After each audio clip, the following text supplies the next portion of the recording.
What the f? It blew up. That shit fucking blew. I knew that shit was gonna happen. I'm fucking deaf now. So the saturation is gonna provide structure to the dough. What? This video is about how to make a thin and crispy pizza even thinner and crispier using shitloads of fat. 30% to be precise. And it only takes 3 hours to make one of these. I'll also explain exactly how this is possible, so you'll be able to apply the knowledge to other styles of pizza.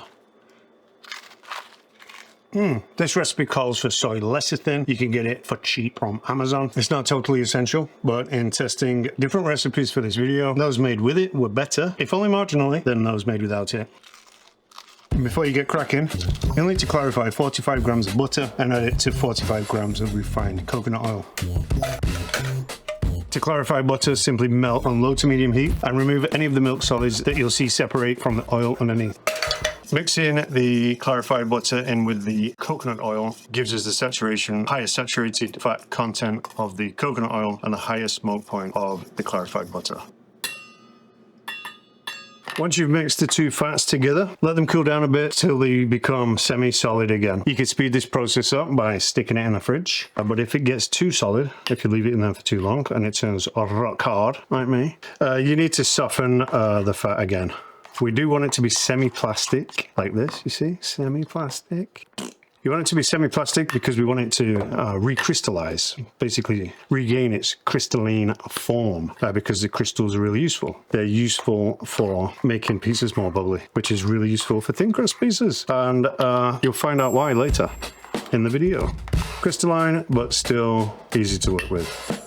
305 grams of all-purpose flour. We're going to add 1.35 grams of instant dried yeast, 15 grams of sugar, 6 grams of soy lecithin. You have to work with this stuff quickly, else it clumps. 6 grams of vital wheat gluten, and to the side, 0.25 grams of salt. Mix the dry ingredients together. Once the dry ingredients are mixed together, add 155 grams of filtered water. Mix that together. This is 90 grams in total, 45 grams each of clarified butter and coconut oil. Half goes in now.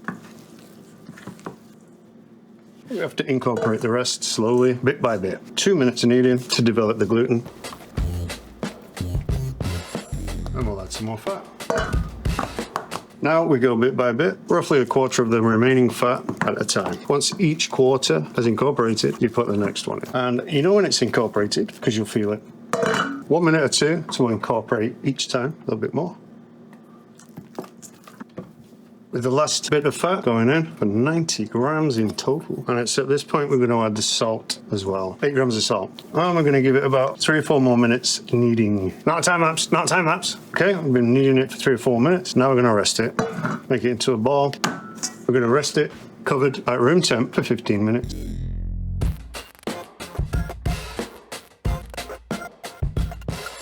So why we want a higher smoke point should be obvious. It's going in a 500-degree oven. But the saturation is going to provide structure to the dough and make the crust more bubbly. Look at all those bubbles. More bubbles equals more crispy layers in the end product. The structure is a direct result of the makeup of saturated fatty acids. They don't bend, basically. Every carbon atom is saturated with hydrogen, hence the name.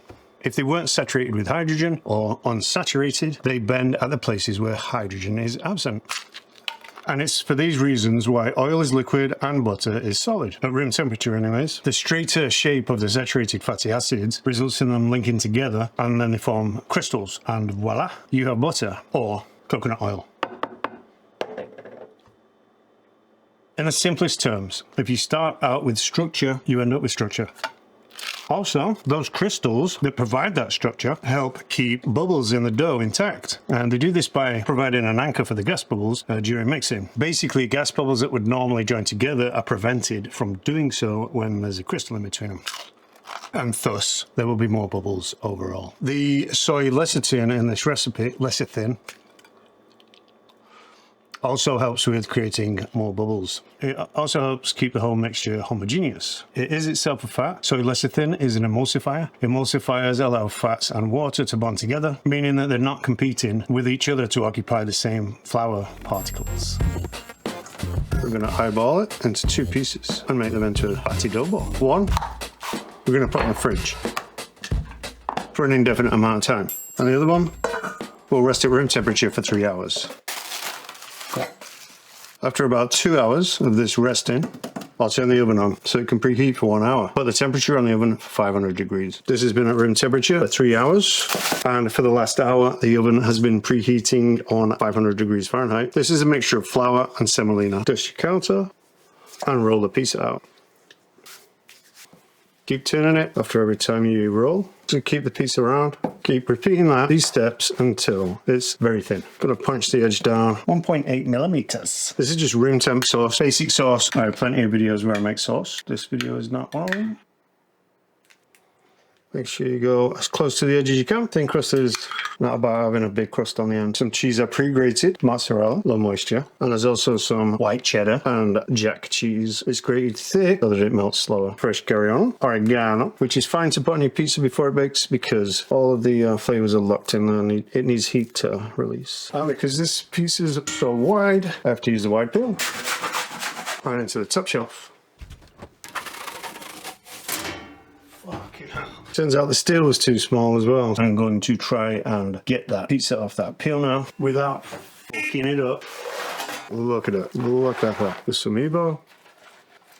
Just for another minute or two. Literally 2 minutes. Some fresh cracked pepper and some Parmigiano Reggiano. Let it cool for about 3 minutes. All these bubbles are from the fats, preserving bubbles, and that includes the emulsifier as well, but the 2 fats plus the emulsifier, the structure of the saturated fatty acids give it the structure that it needs to be as thin as it is and still be solid. Look at this. And that's why this recipe works. Look how thin that is. And it gets extra crispiness from the bubbles. It's ridiculous. And it only takes 3 hours to make.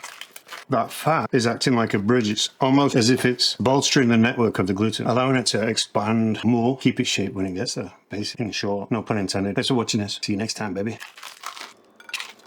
I don't expect this recipe to be something people make every day or every week. I wouldn't even make this every month. It's a lot of saturated fat, although the opinion is somewhat mixed on the health of coconut oil. It's 91% saturated. If you've learned anything from this, and anything that I've learned from it, is that fats are a lot more versatile than most of us think. And knowing the difference, knowing what they can do.